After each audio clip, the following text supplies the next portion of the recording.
এক বাদশা এবং তার মন্ত্রী পুকুরের পাড়ে বসেছিল। এমন সময় একজন মাদ্রাসার ছাত্র হেঁটে যাচ্ছিল। মন্ত্রী সেই মাদ্রাসার ছাত্রকে দেখে বলল, বাদশা, এই সব ছেলেবেলেরা মাদ্রাসায় কি লেখাপড়া করে? এদের কি কোনো জ্ঞান বুদ্ধি আছে?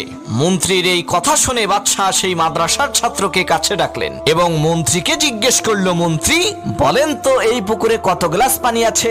মন্ত্রী বলল, এই পুকুরের পানি মাপতে হলে প্রথমে এই পুকুরের পাশে আর একটা পুকুর খনন করতে হবে, এরপরে এক গ্লাস করে পানি ওই পুকুরে রাখতে হবে, তারপরেই বলা যাবে কত গ্লাস পানি আছে।